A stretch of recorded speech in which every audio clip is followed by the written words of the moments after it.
Welcome guys. So in last lecture we have seen basic introduction of string. What is a string? What are the different types we can create a string object? We have seen a string literals and a string by using new keyword we can create a string object, right? Okay. So as of now we have seen the theory part. Okay, let's go practical and we'll try to create object. Okay.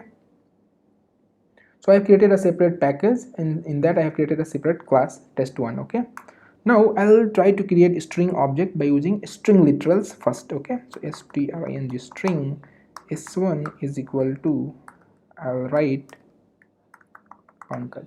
Okay, so one object got created, Pankaj. Before getting object, what it will do, since I'm using string literals, it will go to string constant pool area and it will check whether this Pankaj is there or not. So let's go. Suppose this is string constant pool area. So string constant pool area. Okay, suppose this is string constant pool area. So first time nothing will be there, so by default it will create one object called Pankaj. Okay, and s1 will be pointing to this one, right? S1 will be pointing to this one. Perfect. So s1 will be pointing to Pankaj. Okay, again I'll create a next object, string s2 is equal to, I'll create Ranjan. Okay, so now Ranjan is different content. Okay, so it will go and check in string constant pool area once again whether this object is there or not, whether Ranjan is there or not. So once it will go inside this, so only Pankaj is there, Ranjan is not there, so it will create one more object called Ranjan. Okay, and Ranjan, what is the pointer? So it is pointed by s2 reference, right? So s2 is pointing to Ranjan object. Okay, so two objects we have created. Now I'll try to create one more object like string s3 is equal to, this time I'll give again Pankaj. Okay, so now I've created the same object which is already there. So now what will happen, again this string constant, this object, it will go and check whether in string constant pool area whether this object Pankaj is staying or not, already there or not. So yes, Pankaj is already there, so it is not going to create a separate object. What will happen in this case, s2 s3 will be pointing to the same object.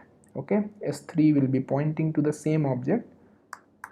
Okay, perfect. So again if I'll create s4, so it is just basic introduction of string literals, s4, then if I'll suppose again I'll write Pankaj, so again it is the same. Okay, it will go and check in a string constant pool area whether this Pankaj is there or not. If it is there, it will point to the same object, so s4 will be pointing to the same object once again. Okay, so it will point to the same object once again, it will point to the same object, so it will be s4. Perfect. So we have created string literals, and now we know if object will be same, it is not going to create a separate memory location for that particular object. Only a reference variable, it will be pointing to the same object. Okay, so this is all about string literals. Okay, string literals. Okay, now we'll see using new keyword. Okay, string object. So we have seen string object by string literals. Now we'll see string object by using new keyword, string object by using new keyword. Okay, so for object creation, new keyword is very famous, right? So whenever you will create object, you will write always new, and create object. So we'll see how we can create a string object by using new keyword. Okay, so since string is a class, so how you used to create object? So a string s5 is equal to any reference variable you can give, equal to new and string class name. Okay, like that we know already how to create object, right? But here we have to pass some value. We can pass some value like, okay, I'll create, suppose anything I can create. Okay, let's create Naveen. Okay, perfect. So now this Naveen, so whenever we are using new keyword to create an object, it will create always a new memory location in heap area. Okay, so for more details for area, memory area, you can go through separately, but I'll just explain you how. Okay, what is the process of string literals and by using new keyword.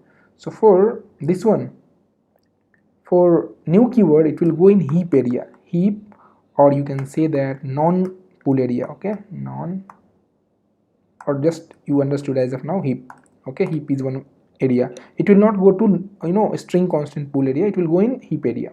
Okay, and every time you will create object, every time by using new keyword, every time it will create a new memory location and it will store the object. So now Naveen will be created and pointed by S5. Okay, so here Naveen will be created, Naveen pointed by S5. Simple this is. So S5. Okay, perfect. Now again I'll create one more object, string. Okay, S6 is equal to new string. Now this time I'll give, suppose, double quote, I'll give Pankaj. So again I'm creating Pankaj. So like here string literals, what was there, if object is there, it is not going to create a new object. Okay, but in case of new keyword, whenever you will use new keyword, it will always explicitly create a new memory location and reference. Okay, so again it will create a new, and it will be always, it will go in heap area. Okay, new keyword, so it will go and create one Pankaj. Okay, and this will be pointed by S6. This will be pointed by S6. Simple. S6. Perfect. Now if I'll go to this again if I'll try to create string, S7 is equal to new string. Okay, now if I'll try to create something again, Naveen.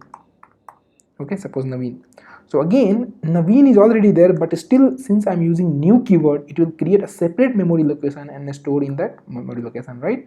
So again it will create a new Naveen, even though it is there, but it will create because we are using new keyword. Simple. If it would have been string literals, so it would have been not create new memory location. So S7. Okay, so this is how string literals and new keyword work to create a string object. Okay, so in next example we'll see some methods and we'll do some analysis on this. Okay, so let's see you in the next.